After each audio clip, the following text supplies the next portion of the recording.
अच्छा, तो आज हम शुरू करेंगे कुबरनेटिस का सबसे पहला क्लास। अब इसमें हम इस तरह से करेंगे कि सबसे पहले तो मैं एक दफ़ा फिर से बुक देख लूं जो पीआईआईसी ने रिकमेंड किया है, क्योंकि मुझे ऐसा याद पड़ रहा है कि पीआईआईसी ने कोई भी बुक को रिकमेंड नहीं किया है कुबरनेटिस के लिए। अगर ऐसा है तो फिर उसके बाद नाइजल पोल्टन का ही जो लेटेस्ट कुबरनेटिस बुक है मैं उससे पढ़ाना चाह रहा हूँ। लेकिन अगर उन्होंने लिंक दिया है कि वो पुराना 2017 या 2018 वाला वर्जन से पढ़ाना है, या फिर अगर मेंशन नहीं हुआ है तो फिर हम लेटेस्ट वाले से ही पढ़ेंगे, वो ज्यादा बेहतर रहेगा। एक्चुअली हाँ, मेरे ख्याल से उन्होंने मेंशन किया है। जी बिल्कुल, तो अभी पोर्टल में यही नजर आ रहा है मुझे। तो हम कुबरनेटिस के लिए इस्तेमाल करने वाले हैं Kubernetes in action by Marko लुक्साकोबिया। तो मैं एक दफ़ा सिलेबस को भी इसी चीज़ के लिए ही चेक कर लूँ एक दफ़ा, ताकि फिर मसला ना हो। तो सीएनसी में तो हमने हर चीज़ को कवर कर लिया है, लेकिन मैं अभी सिर्फ और सिर्फ एआई और आईओटी का ही देख लेता हूँ। तो एआई में जहाँ तक बात है, एआई में कुबरनेटिस का मुझे कुछ दिख नहीं रहा है। मुझे लग रहा है कि एआई में कुबरनेटिस आ ही नहीं रहा है। लेकिन आईओटी के लिए जो है, डॉकर के बाद असिंक्रोनस प्रोग्रामिंग जी बिल्कुल कुबरनेटिस हो रहा है। हम इस्तेमाल करेंगे कुबरनेटिस इन एक्शन, बिल्कुल सही। तो हम इसी बुक को ही इस्तेमाल करने वाले हैं, लेकिन इसके सारे चैप्टर्स हम इस्तेमाल नहीं करेंगे। इसमें हम सिर्फ और सिर्फ चैप्टर्स नंबर 2 और चैप्टर्स नंबर 3 को कवर करेंगे इस बुक का, क्योंकि आईओटी में कुबरनेटिस का इतना यूज नहीं है। तो सिर्फ आईओटी स्टूडेंट्स को ही इसका यूज होने वाला है। हो सकता है ब्लॉकचेन स्टूडेंट्स को भी हो, लेकिन इतना आइडिया नहीं है मुझे। तो इसलिए हम चैप्टर नंबर 1 से ही शुरू करेंगे, ताकि आप लोग को एक आइडिया हो जाए। अब फिर से वही बात है कि पता नहीं आईओटी वालों ने इस तरह से क्यों की। चैप्टर 1 तो बहुत ही इंपॉर्टेंट है। मैंने तो ये पूरा बुक को अल्हम्दुलिल्लाह खत्म कर लिया है, इसलिए मुझे अंदाजा है कि कौन सा चैप्टर इंपॉर्टेंट है और कौन सा नहीं है। चैप्टर 1 तो मेन चैप्टर है, मतलब उसमें कोई कोड नहीं है, लेकिन जो मेन थियोरेटिकल फाउंडेशंस है, जो अंडरस्टैंडिंग है, वो ही उस चैप्टर में बिल्ड हो रहा है। पता नहीं वो क्यों इसको सिलेबस में नहीं लगाया है। खैर, हम तो चैप्टर 1 से ही शुरू करेंगे ताकि आप लोग को आइडिया भी हो। और वैसे भी अभी तो बहुत ही ज़्यादा टाइम बाकी है, तो इंशाल्लाह मसला भी नहीं है। अच्छा ठीक है, तो सबसे पहले तो मैं कुबरनेटिस इन एक्शन का जो बुक है वो मैं 1 मिनट डाउनलोड कर लूँ।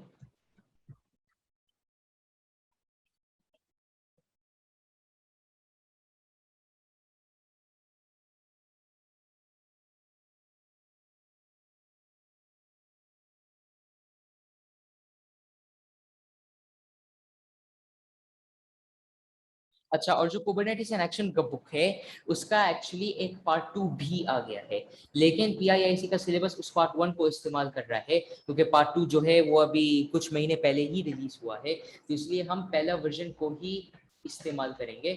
तो मैं इंशाल्लाह ये लिंक भी शेयर करूंगा सबके साथ, जैसी मुझे ये बुक मिल जाता है, तो ताकि सब इसको इस्तेमाल कर सकें।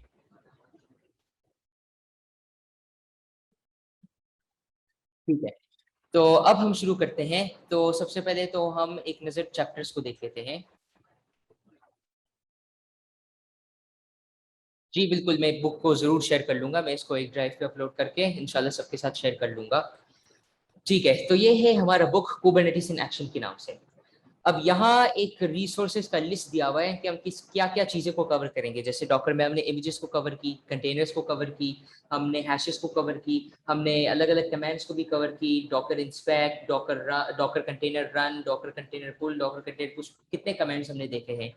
तो इसी तरीके से ही कुबरनेटिस में कमांड्स पे सब इतना बेस नहीं होता। मतलब है कि डॉकर के अंदर अगर मैं बात करूं मेन कॉन्स्ट्रक्ट्स क्या है, मेन चीजें क्या है, तो 3 ही चीजें हैं। सबसे पहले आपका डॉकर फाइल है, फिर उसके बाद आपका इमेज है और आपका कंटेनर है।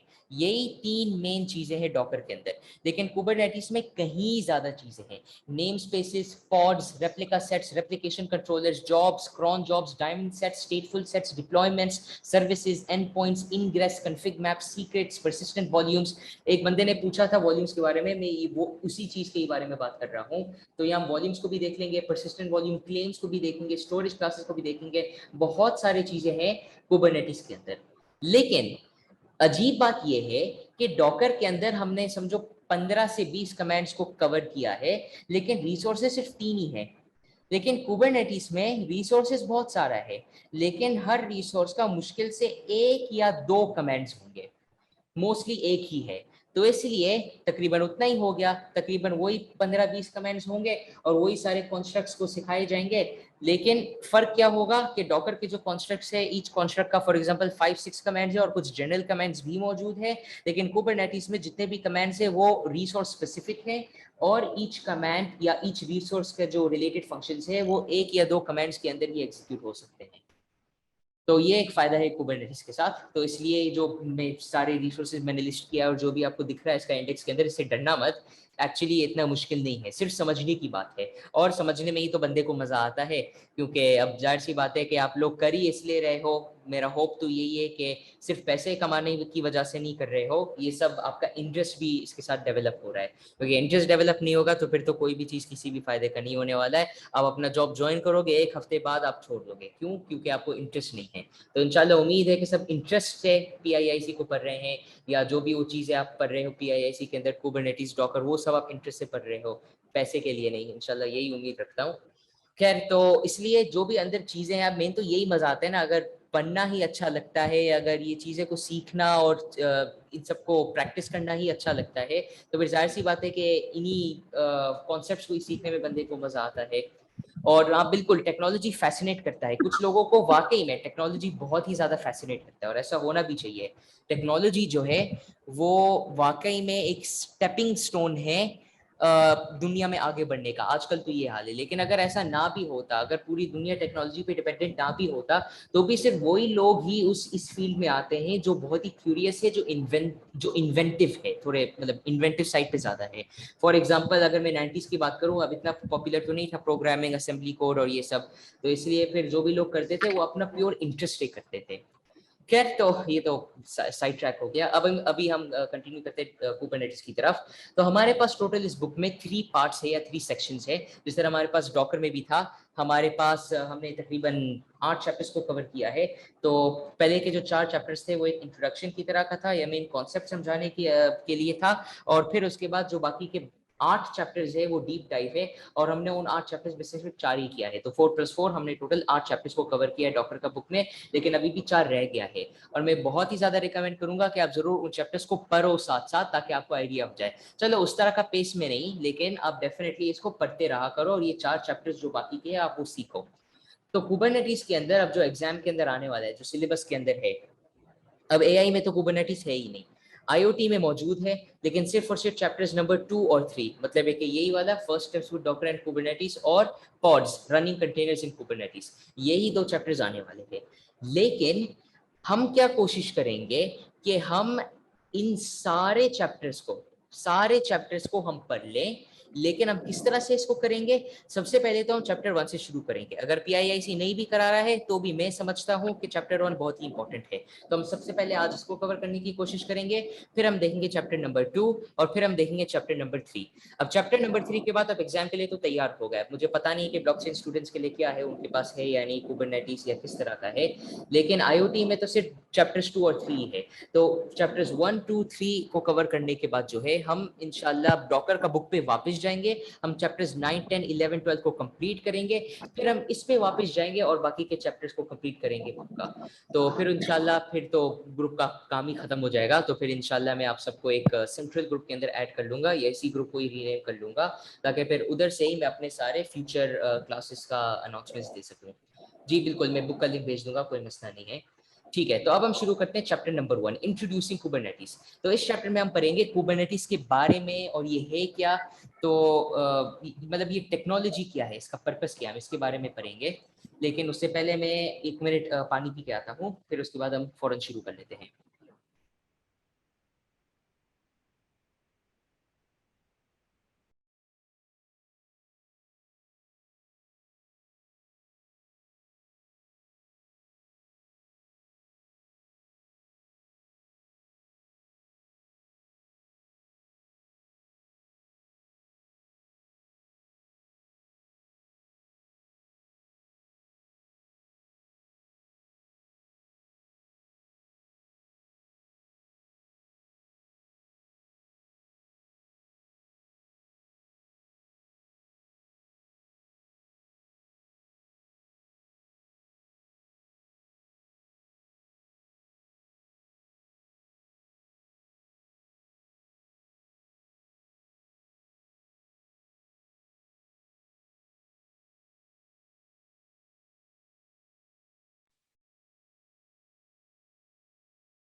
जी, मेरी आवाज आ रही है अब?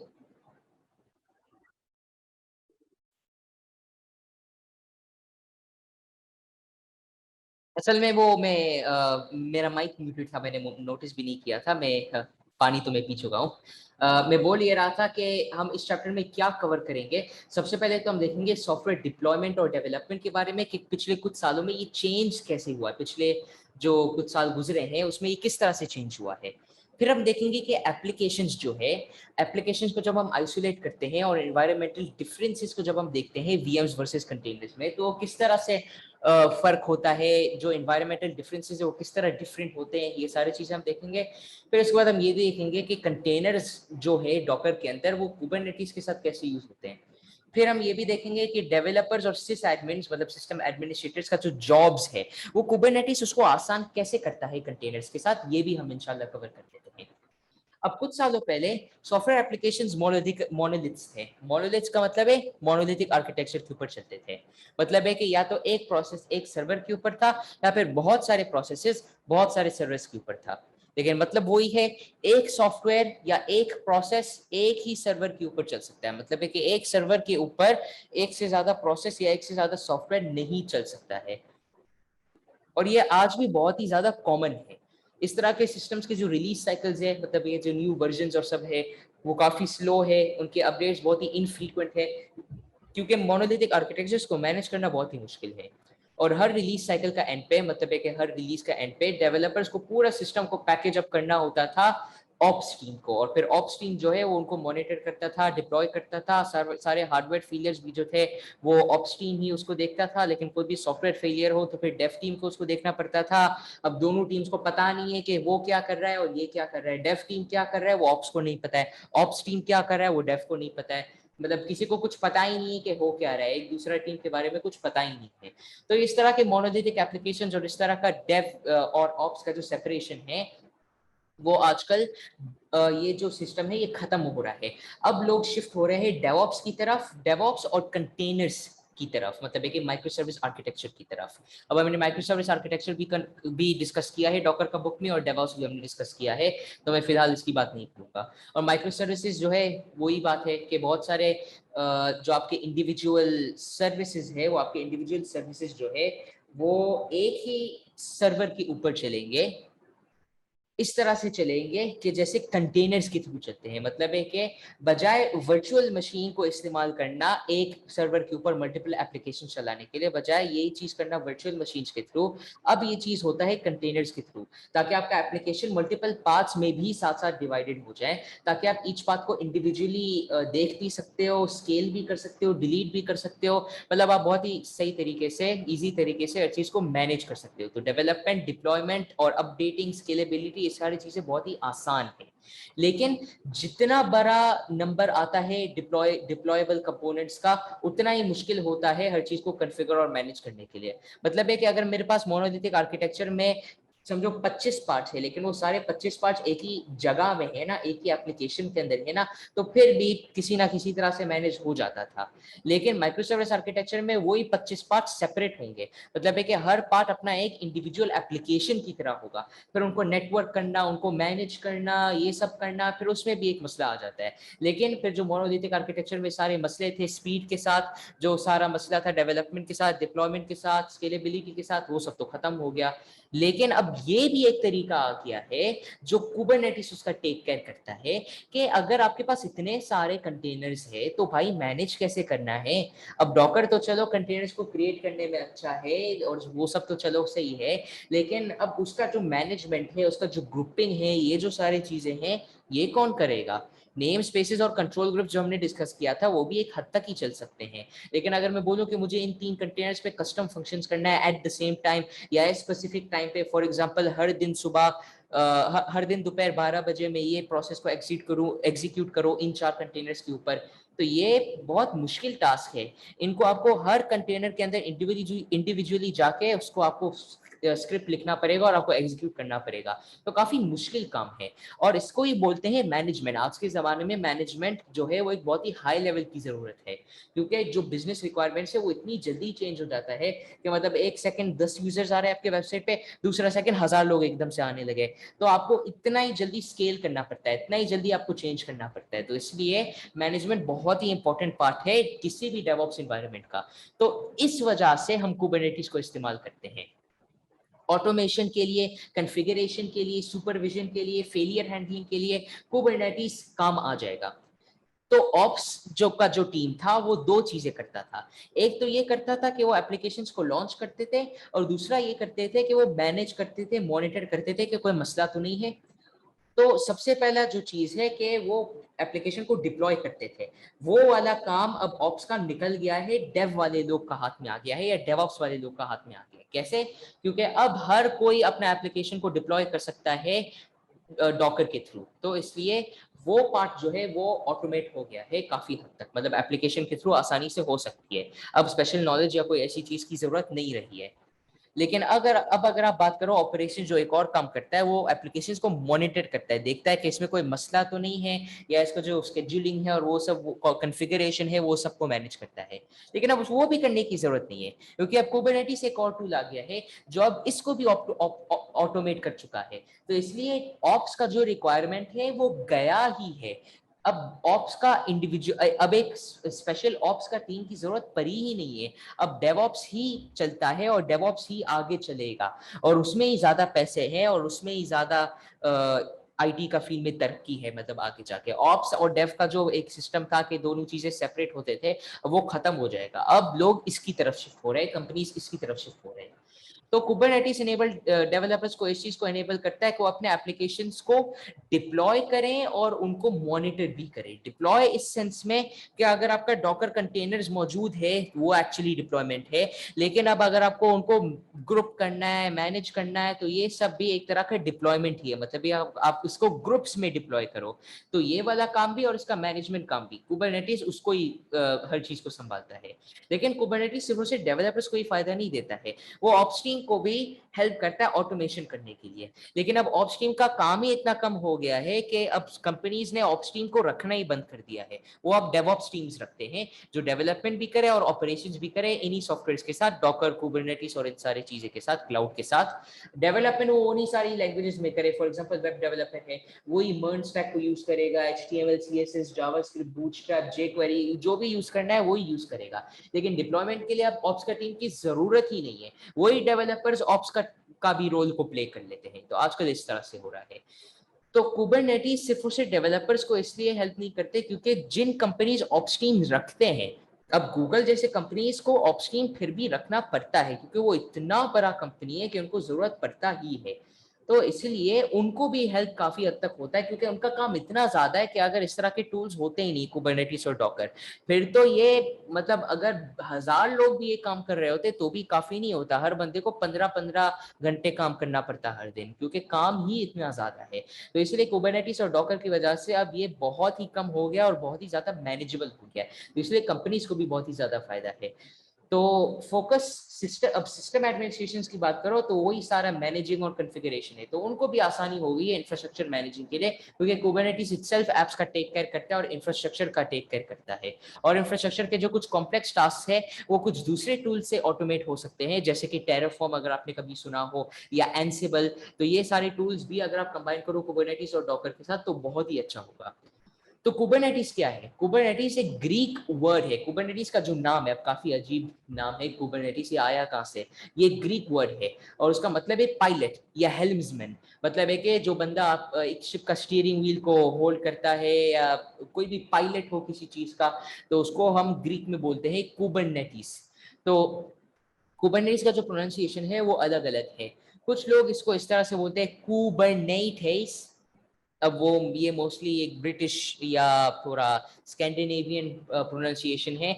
और अगर अमेरिकन प्रोनाउंसिएशन की बात करो तो वो थोड़ा इस तरह का है, कुबरनेटिस। तो वो तो पर्सनली मैं इसी को ही पसंद करता हूँ, कुबरनेटिस। ये प्रोनाउंसिएशन मेरे लिए भी ज़्यादा बेहतर है, लेकिन कुछ लोग इसको इस तरह से भी प्रोनाउंस करते हैं, कुबरनेटिस। सबका अपना अपना प्रेफरेंस के ऊपर है।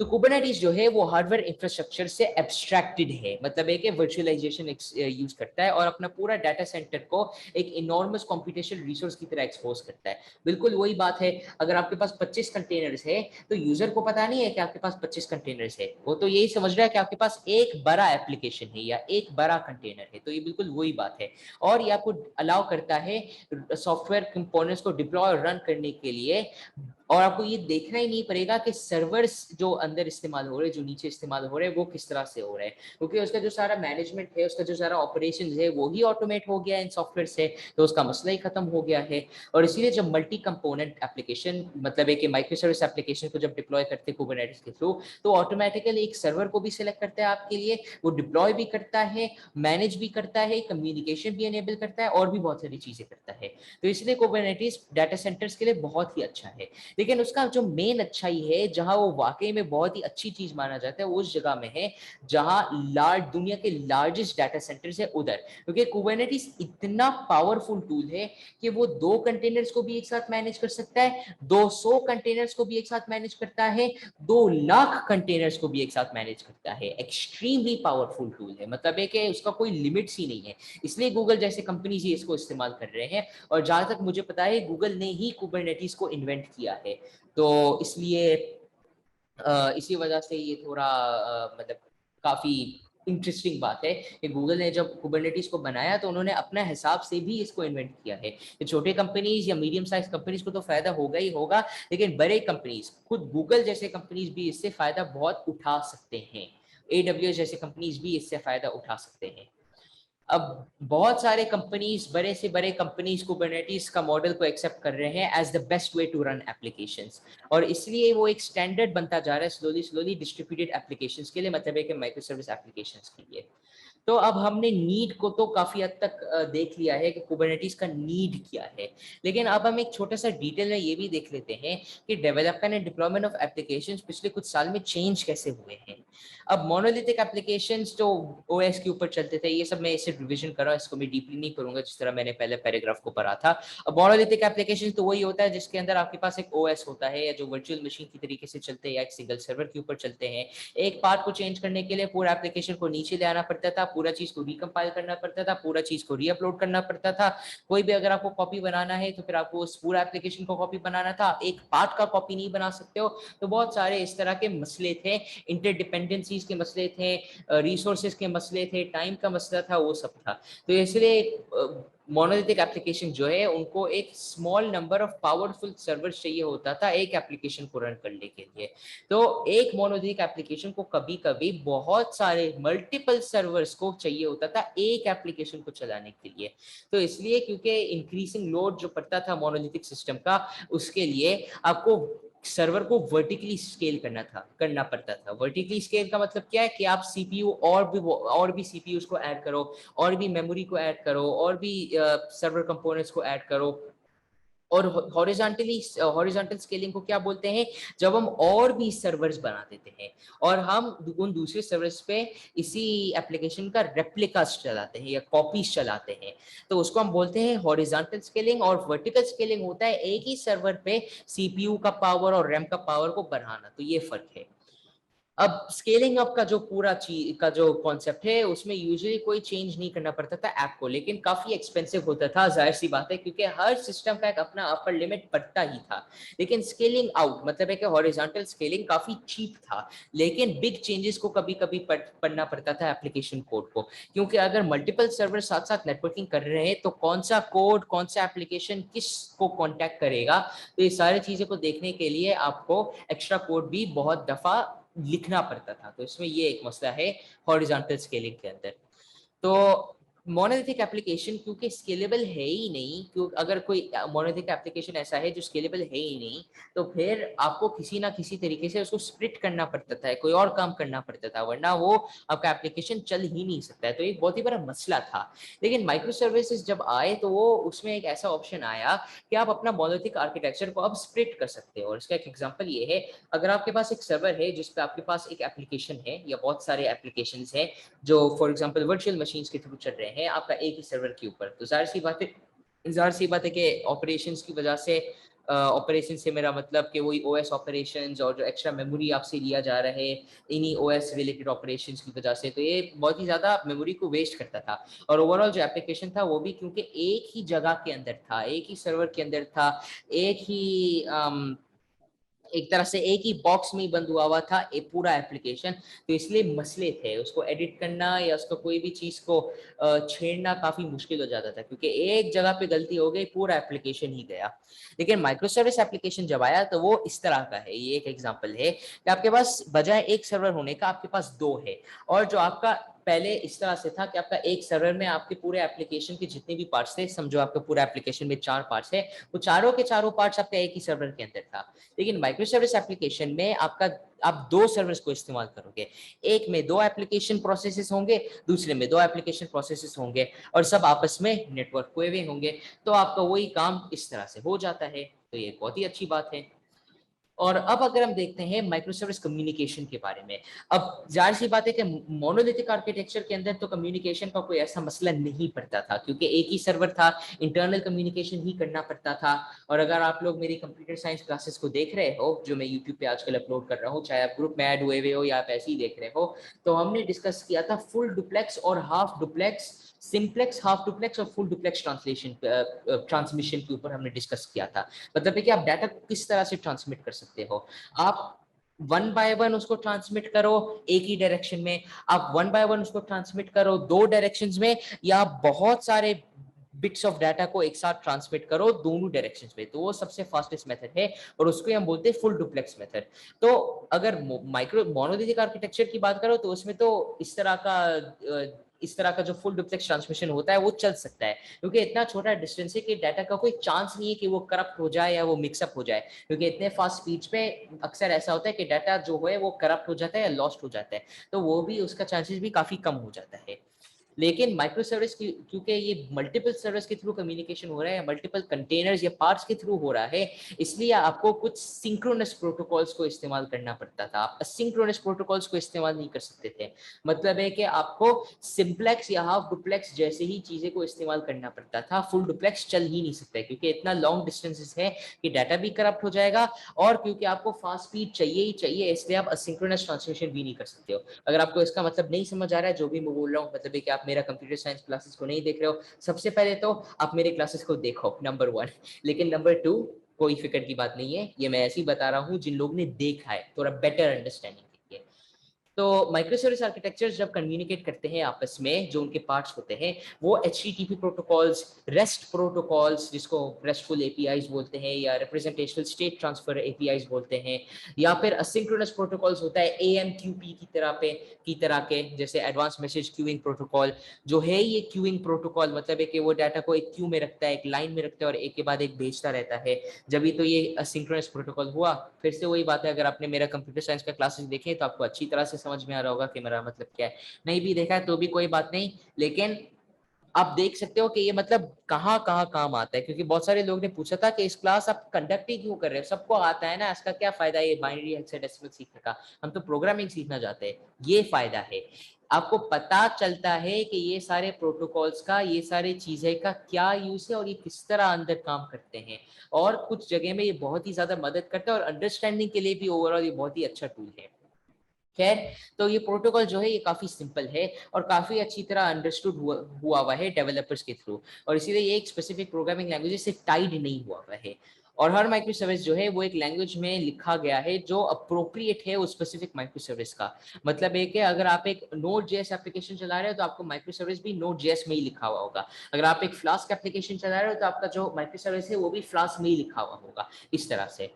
और क्योंकि ईच माइक्रो सर्विस एक अपना एक एप्लीकेशन की तरह है, एक स्टैंड अलोन प्रोसेस है, इसीलिए ईच माइक्रो सर्विस को आप डेवलप कर सकते हो, डिप्लॉय कर सकते हो, मेंटेन कर सकते हो सेपरेटली, तो इसलिए आपको बैकवर्ड्स कंपैटिबिलिटी का कोई मसला नहीं पड़ता है, आपको कोड का कोई मसला नहीं पड़ता है, एपीआई को आपको चेंज नहीं करना पड़ता है, ओवरऑल बहुत ज्यादा फायदे हैं।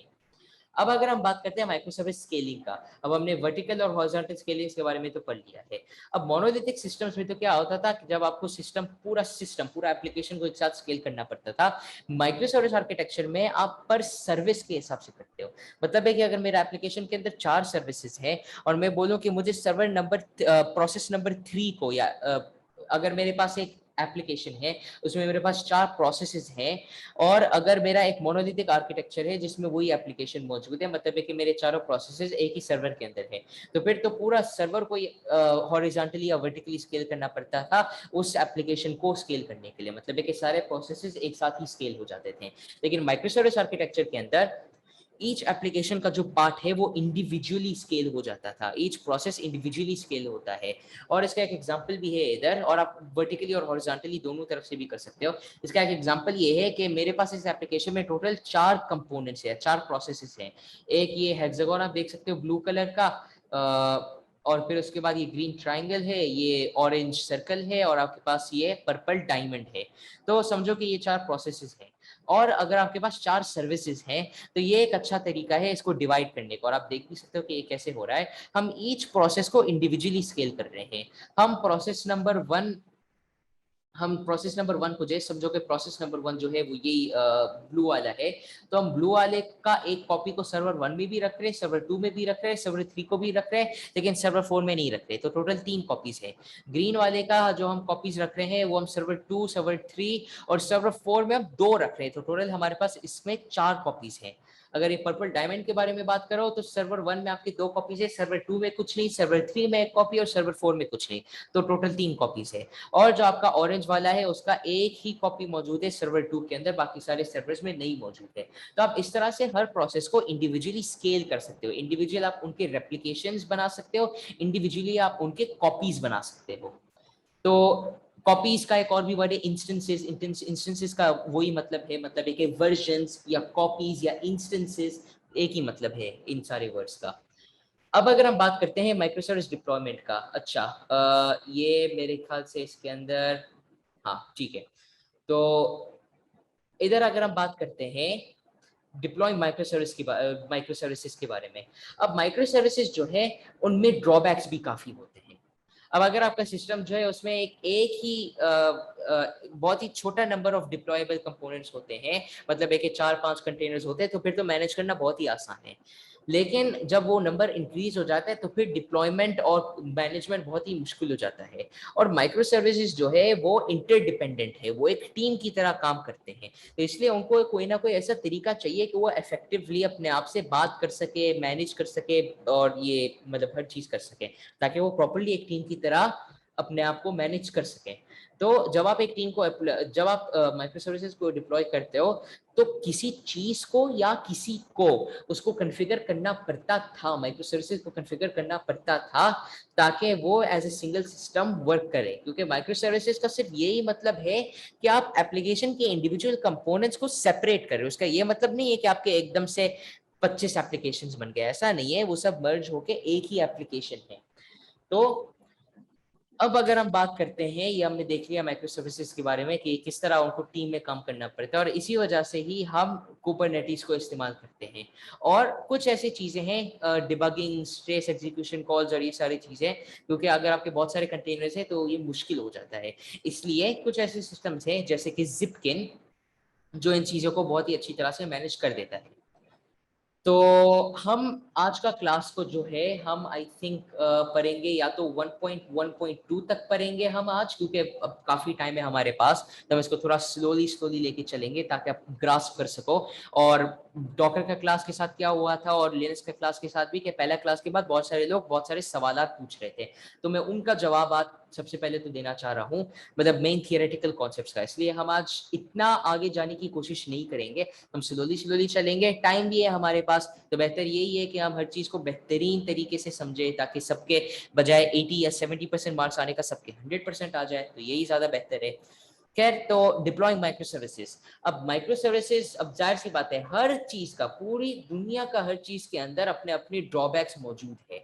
अब अगर आपका सिस्टम के अंदर, अब यही वो चीज है जो हमने अभी डिस्कस किया कि अगर आपके पास मल्टीपल माइक्रो सर्विसेज है तो उनको मैनेज करना मुश्किल होता है, तो कुबरनेटिस इसको हेल्प करता है। लेकिन डिबगिंग के लिए, एग्जीक्यूशन कॉल्स के लिए जिपकिन जैसे एप्लीकेशंस की जरूरत पड़ती है, क्योंकि इनको ढूंढना है और उनको फिक्स करना बहुत ही मुश्किल है।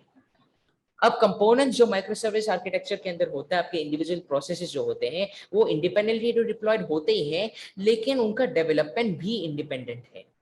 क्योंकि उनका वो है ही इंडिपेंडेंट, बाय नेचर वो इंडिपेंडेंट है। हाँ, ये ऊपर लिखा हुआ है इधर के ये इंटरडिपेंडेंट है, मतलब है कि उनका डिपेंडेंसीज है, ये तो चलो सही है।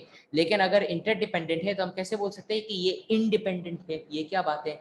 इंटरडिपेंडेंट इस लिहाज से है कि एक प्रोसेस अपना दूसरा प्रोसेस के ऊपर रिलाई करता है, कि एप्लीकेशन 1 रिलाई करता है एप्लीकेशन 2 को 2 से, जो एप्लीकेशन 2 रिलाई करता है एप्लीकेशन 3 से, जो एप्लीकेशन 4 से रिलाई करता है, और एप्लीकेशन 4 रिलाई करता है फॉर एग्जांपल बाकी के तीनों एप्लीकेशन से। तो इस तरह से आप एक पूरा लाइन बना सकते हो, आप एक पूरा कनेक्शन बना सकते हो। तो डिपेंडेंट इस तरह से है कि ईच एप्लीकेशन को दूसरा एप्लीकेशन का प्रोसेस को चाहिए, उसका उसका प्रेजेंस चाहिए, वरना वो नहीं चल सकता है। लेकिन फिर कुछ केसेस आपके पास ऐसा भी है कि अगर आपके पास एक एप्लीकेशन का प्रोसेस है, फॉर एग्जांपल समझो 2 या 3, और अगर आप चाहो कि आप एक एप्लीकेशन प्रोसेस का एक कॉपी बनाओ, या उसको कोड, इसका जो कोड है उसका आप थोड़ा चेंज करो, तो इस तरह से इंटरडिपेंडेंट नहीं हुआ है जिस तरह मोनोलिथिक एप्लीकेशंस इंडिपेंडेंट हुआ है, कि आपको सारे प्रोसेसेस का कोड को चेंज करना है थोड़ा बहुत, क्योंकि आपने पहला प्रोसेस का कोड को चेंज कर ली। इसमें फायदा ये है कि जो उनका इंटरनल कोड है वो बहुत ही ज्यादा फ्लेक्सिबल है। इंडिपेंडेंट से मतलब है फ्लेक्सिबल, कि आप जो भी चेंज करो एक और प्रोसेस के ऊपर, वो दूसरे प्रोसेसेस को अफेक्ट नहीं करेंगे, क्योंकि उसका मेन जो कनेक्शन है, उसका जो मेन डिपेंडेंसीज है वो सिर्फ नेटवर्किंग की हद तक है, कि एक एप्लीकेशन प्रोसेस को दूसरे एप्लीकेशन प्रोसेस से कम्युनिकेट करना पड़ेगा, बाकी कोई डिपेंडेंसी नहीं है, बाकी कोई रिलायबिलिटी नहीं है एक दूसरे के ऊपर। बाकी चीजें को देखो तो सब इंडिपेंडेंट है। तो इसीलिए डायनामिकली लिंक्ड एप्लीकेशन को जब हम डिप्लॉय करते हैं तो हर एप्लीकेशन को एक डिफरेंट वर्जन चाहिए होता है, एक लाइब्रेरी का ये एक डिफरेंट वर्जन चाहिए होता है, एक एनवायरनमेंट का। डायनामिकली लिंक का मतलब यही है, माइक्रो सर्विस के मतलब है कि वो डायनामिकली लिंक हुआ हुआ है इस तरह से कि अगर आप एक प्रोसेस 3 प्रोसेस है वो साथ लिंक हुआ हुआ है, आप एक प्रोसेस को चेंज कर रहे हो तो भी वो ऑटोमेटिकली पूरा सिस्टम रीएडजस्ट हो जाएगा कि हाँ ये अभी एडिट हुआ है, इसका जो नया आईपी एड्रेस बना है इससे आप ऑटोमेटिकली कनेक्ट हो जाओ, इसका नया एक मैक एड्रेस बनाओ, ये सारी चीजें करो। तो ये जो चीजें जब ऑटोमेटिकली जब हो जाते हैं तो उसको हम बोलते हैं डायनामिकली होना। तो इसी तरीके से अगर आपने डीएचसीपी के बारे में कभी सुना है, जो आपका राउटर्स पे एक प्रोसेस होता है, ईच डिवाइस को जब राउटर आपका आप एक नेटवर्क के ऊपर साइन इन होते हो और वो आपको एक आईपी एड्रेस देता है, तो वो आपको वो आईपी एड्रेस देता है डीएचसीपी के थ्रू। तो डीएचसीपी डी का मतलब ही डायनामिकली है, मतलब है कि वो डायनामिकली या एक सिस्टम के थ्रू ही आपको दिया जाता है। तो अब अगर हम बात करते हैं अच्छा, जितने भी आपके बड़े कंपोनेंट्स होते हैं उतना ही अगर आपके पास बहुत सारे कंपोनेंट्स होते हैं फॉर एग्जांपल 10, और आपको उन सारे कंपोनेंट्स को एक ही होस्ट एक ही सर्वर के ऊपर डिप्लॉय करना पड़ता है, तो उतना ही मुश्किल होगा उन सबको मैनेज करना, क्योंकि इसलिए हमें कुबरनेटिस की जरूरत है। क्योंकि अगर आपके पास बहुत सारे कंटेनर्स है, चाहे वो एक सर्वर के ऊपर हो या चाहे 10 सर्वर्स के ऊपर हो, मैनेज करना काफी मुश्किल होता ही है, उसका नेटवर्किंग सबसे मुश्किल होता है। अब अगर हम बात करें कंसिस्टेंट एनवायरनमेंट्स का, अगर मुझे अपना एप्लीकेशन को एक कंसिस्टेंट एनवायरनमेंट देना है, इसका मतलब क्या है? अब जितने भी आपके पास इंडिविजुअल कंटेनर्स है जो आप डेवलप कर रहे हो, जो आप डिप्लॉय कर रहे हो, सबसे बड़ा मसला यही आता है माइक्रो सर्विस एप्लीकेशंस के अंदर, जो डेव और ऑप्स टीम्स या डेव ऑप्स टीम्स अगर दोनों मर्ज हुआ हुआ है, हर कोई को फेस करना पड़ता है, वो ये है कि इन्वायरमेंट्स जो है ईच एप्लीकेशन का वो डिफरेंट होता है। डेवलपमेंट और प्रोडक्शन एनवायरनमेंट्स का ना ही सिर्फ ये कि एक बहुत ही बड़ा फर्क होता है, लेकिन इंडिविजुअल प्रोडक्शन मशीन्स में भी फर्क होता है। इसका मतलब क्या है? ये इसका बहुत ही अच्छा एग्जांपल ये है कि जो हमने डॉकर में इसको डिस्कस किया था, जब हमने सीखा था कि एक डॉकर फाइल के अंदर हम 3 फ्रॉम कीवर्ड्स को इस्तेमाल कर सकते हैं, मतलब है कि हम एक डॉकर फाइल के अंदर 3 इमेजेस को एक साथ ले आ सकते हैं। तो हर जब वो डॉकर फाइल जब बनेगा तो हमारे 3 इमेजेस ही आउटपुट होने वाले हैं एंड में, तो ईच इमेज का यूज और उसका टैग अलग अलग होगा। तो ये बिल्कुल वही बात है कि अगर हम प्रोडक्शन एनवायरनमेंट्स की तरह बात के बारे में बात करें या डेवलपमेंट एनवायरनमेंट्स के बारे में बात करें, हर डेवलपमेंट एनवायरनमेंट को और हर प्रोडक्शन एनवायरनमेंट को अलग अलग चीजें की जरूरत है। प्रोडक्शन एनवायरनमेंट का जो मकसद है वो यही है कि कम से कम रिसोर्सेज के साथ ही वही एप्लीकेशन परफॉर्मेंस प्रोवाइड कर सके जो डेवलपमेंट टीम कर रहा था। लेकिन और भी कम रिसोर्सेज के साथ। मतलब है कि जब हमने डॉकर फाइल के अंदर तीसरा फ्रॉम का कीवर्ड लिखा था जिसमें हम अपना एक प्रोडक्शन इमेज बना रहे हैं, तो उसके अंदर हमने वही वाला इमेज को इस्तेमाल की, अल्पाइन का जो इमेज है हमने उसी को इस्तेमाल की, क्योंकि वो सबसे ज्यादा लाइट वेट है, उसका रिसोर्स पावर वो सबसे ज्यादा कम लेता है, वो स्टोरेज पावर भी सबसे ज्यादा कम लेता है, लेकिन तो भी उसमें एप्लीकेशन का काम चल जाता है। तो मेरा फर्क से मतलब यही है। तो इंडिविजुअल प्रोडक्शन इमेजेस में भी, इंडिविजुअल डेवलपमेंट इमेजेस में भी इस तरह के फर्क बहुत ज्यादा होते हैं, और ये अनअवॉइडेबल फैक्ट है। अब क्योंकि ये इतने सारे डिफरेंसेस हैं सॉफ्टवेयर के अंदर भी, कुछ हार्डवेयर में भी फर्क होते हैं। अगर कोई प्रोडक्शन मशीन है जो अपैची वेब सर्वर को इस्तेमाल कर रहा है, कोई एक है जो नोड को इस्तेमाल कर रहा है, कोई एक है जो किसी और चीज को इस्तेमाल कर रहा है, तो ये डिफरेंसेस जो है ये सब हर मशीन के ऊपर होता है, सॉफ्टवेयर के थ्रू या हार्डवेयर के थ्रू। लेकिन प्रोडक्शन एनवायरनमेंट जो है वो आमतौर पे, अगर डेवऑप्स की बात नहीं करें तो ऑपरेशंस टीम ही सेपरेटली मैनेज करता है, और डेवलपर्स असली डेवलपमेंट या कोड के बारे में देखते हैं। अब डिफरेंस क्या है कि दोनों लोग को अपने बारे में कैसे, अपने दूसरे ग्रुप के बारे में कितना पता है। मतलब है कि ये जो दोनों ग्रुप्स हैं इनको कितना पता है, डेवलपर का ग्रुप को कितना पता है ऑपरेशंस के बारे में, और ऑपरेशंस का ग्रुप को कितना पता है डेवलपर्स के बारे में, और दोनों को कितना पता है सिस्टम एडमिनिस्ट्रेशन के बारे में। तो इसलिए अगर ये वर्ड बहुत मुश्किल है, अंडरस्टैंडेबिलिटी अगर दोनों टीम्स या तीनों टीम्स एक दूसरे को अंडरस्टैंड करते हैं, तो फिर बहुत ही ज्यादा आसानी हो जाता है एक फिक्स किस्म का सिस्टम बनाने, एक फिक्स किस्म का इन्वायरमेंट बनाना सारे एप्लीकेशन के वर्जन्स के लिए, सारे सर्वर्स के लिए, तो इसलिए ये आसान हो जाता है। लेकिन अगर ये अंडरस्टैंडेबिलिटी नहीं होता है तो फिर बहुत ज्यादा मुश्किल होता है। तो इस वजह से प्रोडक्शन सिस्टम्स जो है वो एप्लीकेशंस को रन करते हैं मल्टीपल डेवलपर से और मल्टीपल डेवलपमेंट टीम से, जो इतना ट्रू नहीं है डेवलपर के कंप्यूटर्स के लिए। अब इससे मेरा मतलब क्या है, ये वही वाला जोक है जो काफी कॉमन है।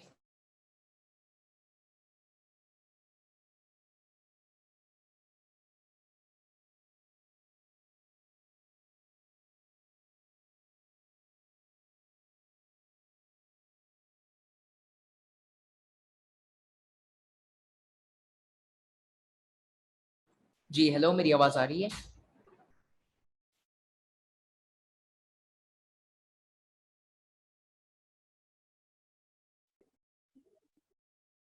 ठीक है, सही है। तो इसी तरीके से ही हम देखते हैं कि प्रोडक्शन एनवायरनमेंट्स के अंदर भी और डेवलपमेंट एनवायरनमेंट्स के अंदर भी फर्क होता है काफ़ी ज़्यादा, यही सॉफ्टवेयर के बारे में भी और हार्डवेयर के बारे में भी। तो इसलिए जो है प्रोडक्शन सिस्टम के जो एप्लीकेशंस होते हैं वो multiple development teams, multiple operations teams के लिए कभी कभी डिफरेंट भी होता है। मतलब है कि डेवलपर का अपना कंप्यूटर के ऊपर डिफरेंट चलता है और प्रोडक्शन एनवायरनमेंट पे अलग चलता है। इसलिए प्रोडक्शन एनवायरनमेंट जो होते हैं, प्रोडक्शन सिस्टम्स जो होते हैं, उनको एक प्रॉपर एनवायरनमेंट देना जरूरी है एप्लीकेशन को, ताकि वो सही से चल सके, ताकि कोई ऐसे मसले ना हो लाइब्रेरीज के या होस्ट के या कंप्यूटर आर्किटेक्चर्स के या कोई ऐसी चीज की। तो इन मसले को रिड्यूस करने के लिए बहुत ही ज्यादा अच्छा होता अगर आपके सारे एप्लीकेशंस एक ही एनवायरनमेंट के अंदर चल सकते थे, डेवलपमेंट के अंदर भी और प्रोडक्शन के अंदर भी, ताकि उन सब के operating systems, libraries, configurations, networking environments हर चीज सेम हो। और आप ये भी नहीं चाहते हो कि आपका एनवायरनमेंट बहुत ही ज्यादा चेंज हो, वरना फिर उसमें भी मसले आ सकते हैं। और आप ये भी पॉसिबिलिटी चाहते हो कि आपका जो सिस्टम के अंदर है आपके पास एप्लीकेशंस को ऐड करने का भी ऑप्शन हो, ताकि आप अपने दूसरे एप्लीकेशंस को अफेक्ट नहीं कर सको। तो ये सारी चीज़ें करने के लिए हम डेवऑप्स और नो ऑप्स के कॉन्सेप्ट्स को इस्तेमाल कर सकते हैं।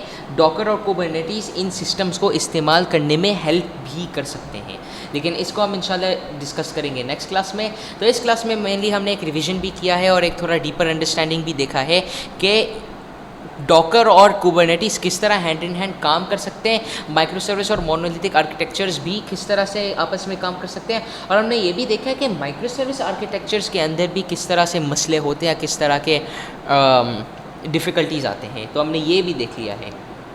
तो इंशाल्लाह हम अगले अपकमिंग चैप्टर्स में और भी बहुत कुछ देखेंगे, लेकिन फ़िलहाल के लिए अल्लाह हाफ़िज़। कोई भी सवालात हो ज़रूर पूछ लेना ग्रुप के ऊपर, और फ़िलहाल के लिए अल्लाह हाफ़िज़।